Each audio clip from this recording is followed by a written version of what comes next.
इस वीडियो के अंदर मैं एक्सप्लेन करने वाला हूँ बैटल थ्रोन का जो न्यू आर्क आ रहा है उसके प्रीव्यू को, जो कि आप लोगों की डिमांड पर है, जिसके अंदर मैं काफी ज्यादा कमाल कमाल के सीन देखने को मिले, जैसे कि जियान का 3 मिस्ट्री चेंजेस को फाइनल फॉर्म, जो कि देखने में काफी ज्यादा बैडस लग रहा होता है। और इसमें जो जियान ने अपने बालों को सफेद किया उसे देखकर मुझे ऐसा लगता है कि जियान ने ये सब इसलिए किया है क्योंकि जब भी कोई उससे मिलता था बोलता अरे बच्चा डाउजोंग, ओ माय गॉड। इस वजह से उसने अपने काले बालों को सफेद बाल कर लिया, क्योंकि अपन लोगों ने जितने बैटल थ्रोन के अंदर बुड्ढे कैरेक्टर देखी है उनमें से मोस्टली सफेद बाल के ही होते हैं, जैसे कि हमारे फेंगजन जी, उनके सिर्फ बाल सफेद है और बाकी की बॉडी देख लो कहीं से भी 1% भी लगता हो ये बुड्ढा है, चाहे फिर वो हमारे मास्टर हो या फिर वो बुड्ढा यूनसेन। और यूनसेन से मुझे याद आया इस प्रीव्यू के अंदर हमें कई बार यूनसेन देखने को मिला, मगर क्या करे ध्यान ने उसके कपड़े चेंज कर दिए यार। और साथ ही हमें लिटिल फेई डॉक्टर भी देखने को मिली, जो कि पहुंच चुकी है डाउजूंग पर और देखने में काफी तो भौकाली लग रही होती है। और फिर उसके बाद हमें सबसे पावरफुल कैरेक्टर देखने को मिला फीमेल में, और वो कोई और नहीं वो थी यूनर। मगर जो मेरा सबसे फेवरेट सीन था वो था हमारी प्यारी दुलारी काइलिन का। और इस सीन को देखने के बाद मेरे दिल से बस एक ही आवाज निकली थी, मेरी प्यारी रानी अब अपने क्वीन मेडुसा का जो टाइटल है उसे चेंज कर हॉटेस्ट मैडम जी रख दीजिए, क्योंकि हम आपकी क्लास लेना चाहते हैं वो भी दिल से। और आप में से कौन कौन लेना चाहता है वो आप लोग मुझे कमेंट में बताना। मगर अभी के लिए स्टार्ट करते इस प्रीव्यू को एक्सप्लेन करना, जहाँ पर हम सभी सीनों को एकदम डिटेल में एक्सप्लेन करेंगे और बताएंगे कहाँ के सीन है। तो स्टार्ट करते न्यू आर्क के प्रीव्यू को, जहाँ पे स्टार्टिंग में हमें दिखाया जाता है जो जियान होता है वो बर्निंग फ्लेम वैली जा रहा होता है और बोल रहा होता है कि फाइनली मैं बर्निंग फ्लेम वैली आ रहा हूँ। और मैं उम्मीद करता हूँ कि मुझे 3 मिस्ट्री चेंजेस के बाकी के चेंजेस भी मिल पाएंगे। और फिर हमें बर्निंग फ्लेम वैली का सीन दिखाया जाता है, जहाँ पे जो बर्निंग फ्लेम वैली का लीडर होता है वो सभी लोगों को डरा रहा होता है अपनी एवरली फ्लेम से। और उस हॉल के अंदर काफी तक कमाल कमाल के एल्केमिस्ट थे इस पूरे सेंट्रल प्लान की। मगर वहीं पे जो हमारा जियान होता है वो अपनी एक कुर्सी पे बैठा हुआ चाय की जो उसके ले रहा होता है, क्योंकि उसे 9 ड्रैगन लाइटनिंग फ्लेम से बिल्कुल भी डर नहीं लग रहा होता है, क्योंकि उसके पास एक ग्लेज फ्लेम। और फिर न्यू आर्क का जो प्रीव्यू का जो नेक्स्ट सीन होता है उसके अंदर हमें फिर से पीछे ले जाया जाता है स्टोरी के, जहाँ पे चैन क्लैन के एक एल्केमिस्ट को अपनी स्पिरिचुअल पावर से हरा देता है। और अभी तक आपने जितने भी सीन देखे वो आपने ऑलरेडी प्रीव्यू के अंदर देख लिए होंगे, मगर उसके बाद हमें जो नेक्स्ट सीन देखने को मिलता है जिसे अभी तक आपने किसी प्रीव्यू के अंदर नहीं देखा होगा, जहाँ पे जियान के ऊपर 2 बंदे हमला कर रहे होते हैं। और यहाँ पे जो जियान होगा वो काफी ज्यादा गुस्से में होगा, क्योंकि जो लुई किंग था उसने अभी के लिए जियान को ये बता दिया होगा कि जो उसकी दोस्त लिटिल फेई डॉक्टर है वो एक बड़ी मुसीबत के अंदर फंस चुकी है। और साथ ही वो ये भी बता देगा जो सिलेन का क्लैन है वो पिल टावर के रीजन के अंदर कहां पर है। इस वजह से जियान गुस्से से आग बबूला होते हुए सिलेन के क्लैन पहुंच जाएगा लिटिल फेई डॉक्टर के बारे में जानने के लिए। और अभी के लिए जो जियान था वो काफी ज्यादा भड़का हुआ होता है सिलेन के ऊपर, इस वजह से वो ना आओ देखेगा ना ताओ देखेगा और सिलेन के क्लैन को धमकियां वमकियां देने लगेगा। इस वजह से वो सीधा जियान के ऊपर हमला कर देंगे और ये फाइट उसी टाइम की होगी। और इस टाइम जो जियान था वो बिल्कुल भी टाइम पास के मूड में नहीं होगा, इस वजह से वो सीधा अपने अड्डी पपेट को बाहर निकाल लेगा, जो कि डाउजोंग के 8 स्टार की बॉडी जितना पावरफुल हो चुका था, जो कि सिलेन के क्लैन के एल्डर को बजा देगा धूल की तरह। और फिर चौड़े वहां से सिलेन को ले जाएगा। और फिर हमें फिर नेक्स्ट सीन देखने को मिलता है, जहाँ पे जो जियान होता है वो एकदम नए रूप में देखने को मिलता है, मगर इस नए रूप में थोड़ी देर बाद आते हैं। अभी के लिए चलते प्रीव्यू के नेक्स्ट सीन के ऊपर, जहाँ पे हमें जियान देखने को मिलता है जो अपनी 3000 लाइट मूवमेंट का यूज कर रहा होता है और चारों तरफ रेड फॉग फैल रखा होता है। और ये जो सीन होता है तब का होता है जब जियान लिटिल फेई डॉक्टर को बचाने के लिए उसके पास पहुंच चुका होता है। और अभी के लिए वहां पर आइस रिवर्स वैली की वॉरियर होते हैं जो कि लिटिल फेई डॉक्टर को घेर रखा होता है उन लोगों ने, जिनमें से एक डाउजोंग का 3 स्टार का होगा, एक डाउजोंग का 6 स्टार का और एक डाउजोंग लेवल का 1 स्टार का वॉरियर, और मिलकर लिटिल फेई डॉक्टर को सता रहे होंगे और उसे कुत्ते की तरह यहाँ भगाने में लगी हुई होंगे। और आप लोग इस प्रीव्यू के सीन के अंदर देख सकते हैं जहाँ पे लिटिल फेई डॉक्टर बचते हुए यहाँ भाग रही होती है, क्योंकि जो अभी के लिए जो लिटिल फेई डॉक्टर की हालत होगी वो काफी ज्यादा खराब होगी और इसकी जो पॉइजन सील होगी वो भी टूट चुकी होगी। और फिर हम आते हैं नेक्स्ट सीन के ऊपर, जहाँ पे हमें जियान देखने को मिलता है और उसके पास से एक एरो निकल रहा होता है। और यहाँ पर मैं अपना सारा नोबल का ज्ञान लगा दूं तो ये मोस्टली सीन मुझे तब का लग रहा है जब सभी लोग आइस रिवर्स वैली के लिटिल फेई डॉक्टर को कैद कर लेते हैं और जो डाउजोंग लेवल के 6 स्टार का वॉरियर होता है वो अपनी पावर से एक बर्फ का एरो बनाता है और लिटिल फेई डॉक्टर के ऊपर उससे हमला करता है। और वो लिटिल फेई डॉक्टर को लगता है उससे पहले जियान बीच में टपक पड़ता है और उस एरो को पकड़ लेता है। और फिर जियान उनको बचाने के लिए वहाँ पे एक और बंदे को निकालता है और वो बंदा कौन है उनसे आप खुद ही मिल लो।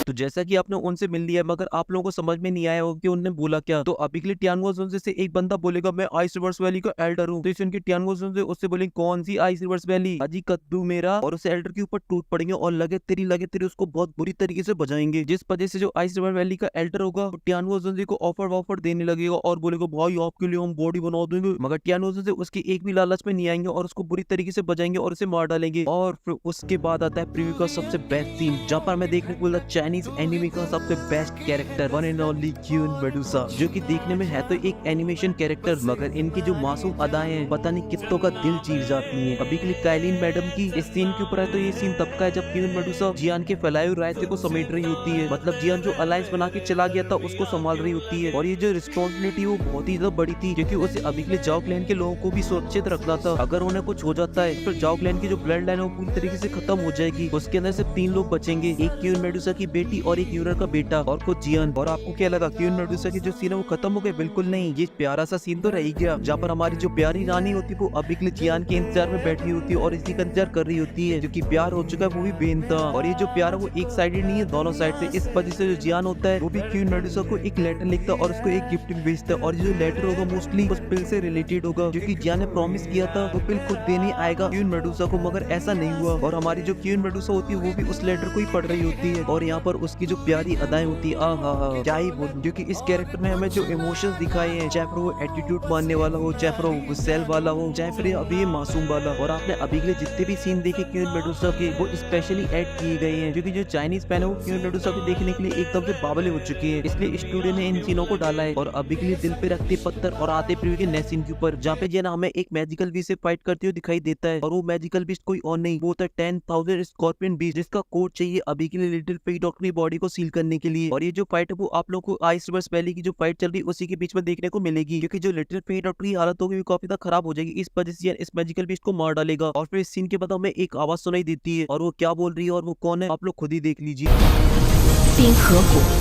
变养。 और अगर आप लोग नहीं पहचान पाए हो और नहीं पता चला कि वो क्या बोल रही है तो कोई बात नहीं, मैं बता देता हूँ। वो है हमारी प्यारी दुलारी और एक और बैटल टू द एंड की कमाल की कैरेक्टर यूनर, जो कि आ चुकी है अपने एक नए रूप के अंदर। और अभी के लिए इस टाइम पे वो काफी तो गुस्से में होती है, क्योंकि आइस रिवर्स वैली ने उसकी जान से भी प्यारी चीज के ऊपर हमला कर दिया। इस वजह से वो भड़की हुई होती है और बोल रही होती है, अगर इसको थोड़ी सी भी चोट आ गई तो मैं इस आइस रिवर्स वैली का नामो निशान मिटा डालूंगी इस पूरी दुई की कॉन्टिनेंट से। और इस टाइम जो यूनर के पास होती है वो होती है गोल्डन हेवनली फ्लेम, और फिर हमें लिटिल फेट डॉक्टर देखने को मिलती है जो कि डाउजोंग पे पहुंच चुकी होती है। मगर फिर भी जो आइस रिवर्स वैली के लोग होते हैं वो बहुत ही पावरफुल होते हैं, और वो लिटिल फेट डॉक्टर फिर भी बजाने में लगी हुई थी। मगर तभी हमें देखने को मिलता है एक होलुपसुल का बंदा, और ये बंदा कोई और नहीं, वो होता है प्रोटेक्टर वो, जो कि आइस रिवर्स वैली के साथ जियान को पकड़ने के लिए आया था। और अभी के लिए प्रोटेक्टर वो की जो पावर है वो डाउजोंग की 8 स्टार है, और जब जियान प्रोटेक्टर वो को देखेगा तभी जियान अपने रंग और रूप बदलेगा। और ये जो सीन है वो तभी का है जहाँ पे जियान अपनी 3 मिस्ट्री चेंजेस का जो फाइनल चेंज होता है उसे यूज करता है, और इस चेंज में यूज करता है अपनी बोन चिलिंग फ्लेम को, जिस वजह से जियान का जो रंग रूप होता है वो व्हाइट हो जाता है। और इस चेंज को यूज करने की वजह से जो जियान का लेवल होता है वो डाउजोंग की 8 स्टार पे पहुंच जाता है। और फिर उसके बाद जियान बजाएगा प्रोटेक्टर वो को। और इसी के साथ जो न्यू आर्क का प्रीव्यू होता है वो यहीं पे खत्म होता है। मगर मैं आप लोगों को कुछ और भी दिखाना चाहता हूँ, क्योंकि अभी के लिए आपने एक बहुत ही इंपॉर्टेंट कैरेक्टर को मिस कर दिया है, और वो इंपॉर्टेंट कैरेक्टर और कोई नहीं, वो ही यूनसेन। अब बोलोगे यार यूनसेन कहाँ दिख गया आपको, और अगर आप लोगों को यूनसेन देखना तो उसके लिए आप लोगों को ये प्रीव्यू कम से कम 100 बार तो देखना ही पड़ेगा, और मैंने क्वीन मेडुसा की वजह से देख लिया था, इस वजह से मुझे यूनसेन भी दिखाई दी गया। यहाँ पर आप लोग देखे हुए एक बंदा रेड कलर की ड्रेस पहने खड़ा हुआ है, और ये बंदा कोई और नहीं, ये यूनसेन। मगर अभी के लिए उसकी बॉडी के अंदर है जानवा जुनजे, इस वजह से उसके कपड़े चेंज हो गए हैं। और इसके बाद अब मैं आपको मिलाता हूँ 9th नंबर की हेवनली फ्लेम से, जिसके ऊपर ये वाला आर्क बेस्ड है। और इस हेवनली फ्लेम का नाम क्या है वो आप लोग मुझे कमेंट के अंदर बताना। और हाँ, लिटिल फेट डॉक्टर और जो आइस रिवर्स वैली के बीच में जो फाइट चल रही है, अगर आप लोगों को वो देखना है और उसकी स्टोरी जाननी है तो मैंने उसके ऊपर ऑलरेडी 3 वीडियो बना दी है, जिसका जो पहला पार्ट है वो आप लोग क्यूट लव फिनलैंड पे मिल जाएगा, और बाकी के 2 पार्ट है वो आपको देसी मसाला एनिमे पे देखने को मिल जाएंगे। और अभी के लिए इस वीडियो को यहीं पे खत्म करते। अगर आपको वीडियो पसंद आई तो प्लीज वीडियो को लाइक कर देना, साथ ही चैनल को भी सब्सक्राइब कर देना। मैं मिलता हूँ आपसे नेक्स्ट वीडियो में, तब तक के लिए आप सभी को बहुत सारा प्यार।